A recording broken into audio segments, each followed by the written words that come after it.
video pembelajaran kelompok 5. Kali ini kita akan menjelajahi benua Eropa dari 3 aspek georegional. Histori, fungsi wilayah, dan kondisi fisik.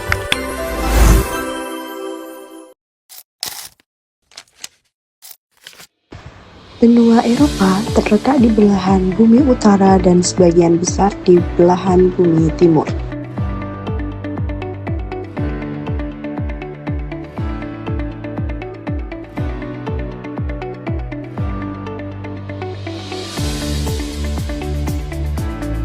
Mari kita mulai dari barat dengan salah satu kekuatan dunia yang paling berpengaruh sepanjang sejarah, Britania Raya. Britania Raya adalah negara kepulauan di barat laut Eropa. Dalam sejarah dunia, wilayah ini memiliki peran yang sangat besar. Di masa lalunya, Inggris menjadi pusat dari Kekaisaran Inggris yang menguasai seperempat dunia, menjadikan Inggris salah satu kekuatan kolonial terbesar dalam sejarah. Selain itu, Inggris juga menjadi pelopor revolusi industri, di mana mesin uap dan pabrik-pabrik modern pertama kali muncul di kota seperti Manchester dan Birmingham. Saat ini, fungsi wilayah Britania Raya sangat strategis. London, sebagai ibu kota, adalah pusat keuangan global. Selain itu, Britania Raya memiliki sektor pendidikan, pariwisata, dan industri kreatif yang kuat. Pelabuhan-pelabuhan seperti Liverpool menjadi pusat perdagangan dunia sejak abad ke-18. Wilayah Skotlandia dan Wales juga aktif memanfaatkan potensi alam untuk energi terbarukan, seperti pembangkit listrik, tenaga air, dan angin. Secara geografis, Britania Raya adalah sebuah kepulauan yang terdiri dari pulau utama yaitu Inggris, Skotlandia, dan Wales, serta Irlandia Utara. Wilayahnya memiliki iklim laut sedang dengan curah hujan merata sepanjang tahun. Bentuk muka buminya bervariasi mulai dari daratan dengan dataran rendah di selatan hingga pegunungan di utara. Kondisi ini mendukung pertanian, pemukiman padat, dan konservasi alam secara bersamaan. Sekarang, kita bergerak ke kawasan tengah Eropa, yaitu Pegunungan Alpen.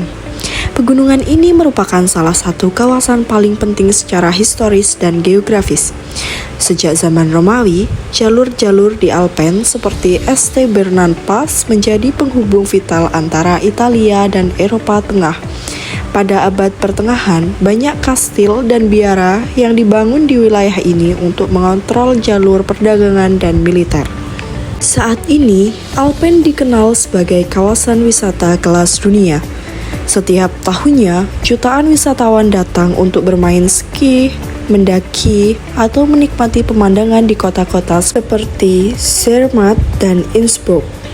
Selain pariwisata, Alpen juga berfungsi sebagai menara air bagi Eropa. Sungai-sungai besar seperti Rhine, Rhone, dan Po bersumber dari pegunungan ini.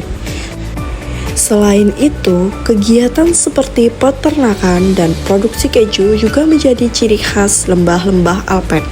Kondisi fisiknya sangat khas, puncak gunung yang tinggi, lembah yang curam, dan gletser yang luas.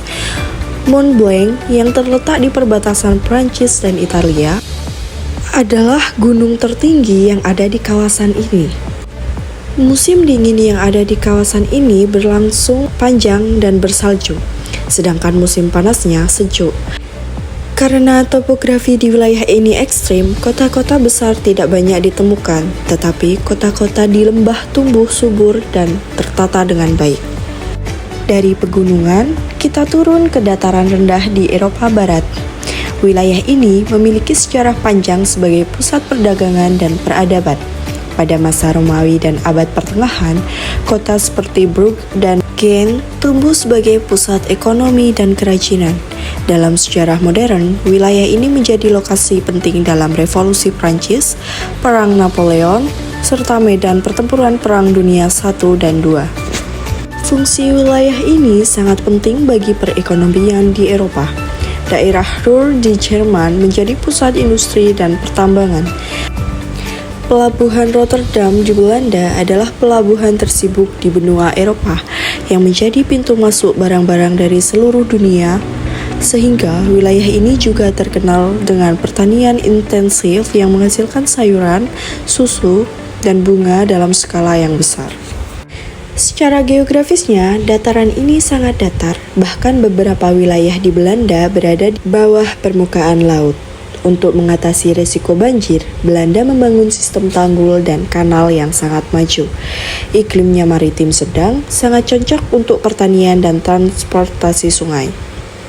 Namun, tingginya aktivitas industri dan kepadatan penduduk juga menimbulkan tantangan lingkungan seperti polusi udara dan tanah. Terakhir, mari kita menuju ke wilayah utara Eropa, itu Skandinavia. Wilayah ini dikenal dalam sejarah sebagai tanah bangsa Viking, yaitu pelaut tangguh yang menjelajah hingga ke Inggris dan Rusia pada abad ke-8 hingga ke-11. Setelah masa Viking, kerajaan-kerajaan Skandinavia membentuk kekuatan regional yang stabil dan akhirnya menjadi model negara-negara netral di benua Eropa modern. Dalam hal fungsi wilayah, Skandinavia sangat kaya akan sumber daya alam. Hutan yang luas menyediakan kayu, tambang menghasilkan biji besi, dan sungai-sungai menjadi sumber energi air utama di Norwegia. Selain itu, negara-negara ini juga terkenal dengan industri teknologi tinggi seperti Nokia, IKEA, dan Spotify. Di bidang diplomasi, Skandinavia dikenal aktif dalam perdamaian dunia dan urusan kemanusiaan. Kondisi alam di wilayah ini sangat unik. Kita bisa menemukan fjord yang megah di Norwegia, hutan taiga di Swedia, dan ribuan danau di Finlandia. Iklimnya subarktik hingga kutub, dengan musim dingin yang panjang dan musim panas yang pendek. Populasi di wilayah ini cenderung jarang dan tersebar, tetapi infrastruktur modern menjaga konektivitas tetap lancar di kawasan ini. Nah teman-teman, itulah 4 wilayah georegional terpenting di benua Eropa. Setiap wilayah memiliki ciri khasnya masing-masing. Mulai dari sejarah yang panjang, peran strategis, hingga kondisi fisik yang unik.